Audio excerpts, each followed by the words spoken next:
Bismillahirrahmanirrahim. Assalamualaikum warahmatullahi wabarakatuh. Alhamdulillah rabbil alamin wassalatu wassalamu anbiya wal mursalin wa ala alihi wa sahbihi ajma'in.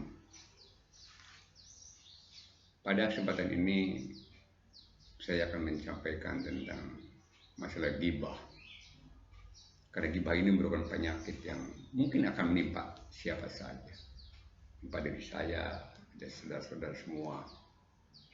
Padahal ghibah ini sangat berbahaya, akan merusak kualitas keimanan kita. Ghibah sudah jelas tegaskan dalam kitab Reformasi Ruhiyah karya Dr. Muhammad Nuh. Bagaimana tentang ghibah? Apa sebab penyebabnya? Dan bagaimana solusinya? Dan tentunya apa akibat kita berghibah tersebut. Secara bahasa, ghibah artinya gaib, berarti lawan dari syahadah.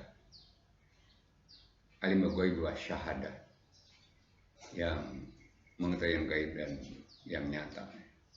Itu yang diungkapkan Allah Subhanahu wa taala dalam surat At-Taghabun ayat 18. Jadi semua yang tertutup dari jangkauan manusia, baik yang terjadi dalam hati atau yang tidak terjadi dalam hati kita, suatu yang tidak tampak ya, tapi bisa jadi akibatnya yang dirasakan atau berdampak. Secara istilah Dr. Muhammad Nuh menyebutkan bahwa ghibah adalah pembicaraan seorang muslim tentang saudaranya yang tidak hadir pada pembicaraan tersebut, yang akan mengakibatkan menyakitkannya bagi orang yang digibahi, atau yang bersangkutan tidak suka terhadap pembicaraan-pembicaraan apakah yang akan pembicaraan itu yang tidak menarik, pembicaraan itu hoax, berbohong. Mengapa kita melakukan perbuatan ghibah? Ada beberapa sebab.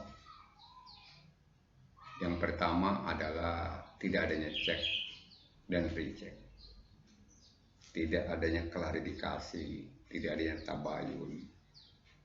Padahal kita perlu mentabayun, perlu klarifikasi, perlu mengecek apakah yang kita bicarakan itu betul atau tidak, sehingga kita tidak terperosok ke dalam lingkungan orang-orang yang suka menggibah.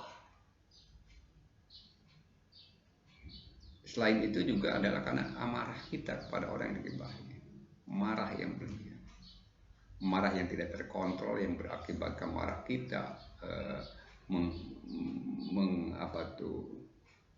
bebaskan amarah kita dengan menggibah orang yang marah, atau faktor lingkungan, baik lingkungan yang dekat maupun lingkungan yang jauh. Maka sebab itu lingkungan kita, komunitas kita, pertemanan kita itu harus mewaspadai. Arti teman-teman yang orang-orang yang baik, insya Allah ya, dikatakan kalau kita berteman dengan tukang minyak wangi, walaupun nggak beli bau wangi, tapi kalau kita berguna untuk pandai, ya kita bau asap. Lingkungan penting. Maka Allah juga mengungkapkan dalam surat Taubah ayat 119, ya ayyuhalladzina amanu taqullaha wa kunu ma'as-shodiqin. Wahai orang yang beriman, bertakwalah kepada Allah dan hendaklah kamu bersama orang-orang yang jujur, orang-orang yang baik, orang-orang yang terhindar dari perbuatan-perbuatan ghibah. Yang ketiga disebutkan juga karena ghibah yang terjadi bangga diri sampai pada batasan kita gurur, takabur, sehingga menganggap kita yang paling benar, orang yang paling salah. Orang yang digibah itu adalah pada posisi yang tidak benar, yang benar. Nah, banyak lagi sebab-sebab yang lain yang perlu kita waspadai agar kita tidak merugi ya. Ulaikumul khusir, orang-orang yang merugi. Apa pengaruhnya? Apa dampaknya dari perbuatan ghibah? Yang pertama, kekesatan hati kita. Hati kita membeku, hati kita membatu, hati kita berpenyakitan terus. Pikul bihim maradun. Dalam hati kita ada penyakit, utama penyakitan. Dan tentunya akan terjerumus dalam kemurkaan Allah. Allah marah. Gitu ya. Kalau Allah sudah marah, Allah sudah murka. Ini sangat berbahaya. Dampak yang lainnya akan bersiksa yang amat pedih, terutama dalam siksa kubur. Kita orang beriman tahu pasti ada siksa kubur. Salah satu penyebab mendapat azab kubur adalah kita menggibah, menciptakan orang yang membuat orang tidak senang, tidak menyukainya, atau berbuat yang buruk. Kemudian dampak yang lainnya adalah tidak mampu kita melakukan kewajiban, baik kewajiban kita Allah, kewajiban terhadap sama kita, atau kewajiban terhadap diri sendiri, karena kita memang sudah terkondisikan oleh perbuatan-perbuatan ghibah yang tadi berakibat baik diri kita maupun pertemanan kita akan menjadi pecah. Dan banyak lagi oleh Dr. Muhammad disebutkan dampak dari ghibah. Kemudian Dr. Muhammad juga memberikan solusi, memberikan jalan keluar terapi perbuatan ghibah. Yang pertama kata beliau adalah membina potensi ketakwaan dan kesadaran muraqabah.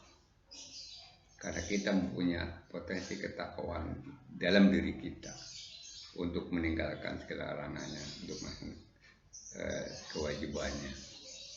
Karena ketakwaan itu perintah Allah, ya ayyuhalladzina amanu taqullaha haqqa tuqatih wa la tamutunna illa wa antum muslimun. Wahai orang yang beriman, bertakwalah kepada Allah dan janganlah mati kamu melekat dalam kondisi Islam. Juga kesadaran muraqabah, merasa dipantau oleh Allah Subhanahu, merasa diawasi oleh Allah Subhanahu wa taala. Karena kita meyakini Allah mengawasi, Allah memantau. Wa huwa ma'akum aina ma kuntum. Dia bersama kamu di mana saja kamu berada. Nah, perasaan ini harus dibangun. Solusi yang kedua, semua tindakan itu akan dipertanggungjawabkan oleh Allah Subhanahu wa taala, baik perbuatan baik maupun perbuatan. Ini yang harus. Kalau perbuatan baik kita dapat ganjaran dan pahala, perbuatan buruk kita dapat ajab. Nah, inilah yang harus kita pahami.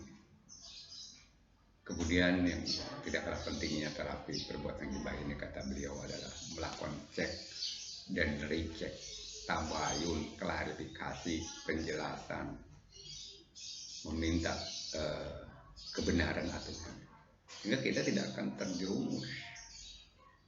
Nah, itulah banyak lagi terapi-terapi yang lainnya. Paling tidak kita mudah-mudahan berdoa kepada Allah agar kita tidak terperosok dalam perbuatan ghibah dan dihindari, untuk kita mohon kepada Allah. Mudah-mudahan ada manfaatnya. Jika ada yang benar datang dari Allah Subhanahu wa taala, yang salah dari diri sendiri.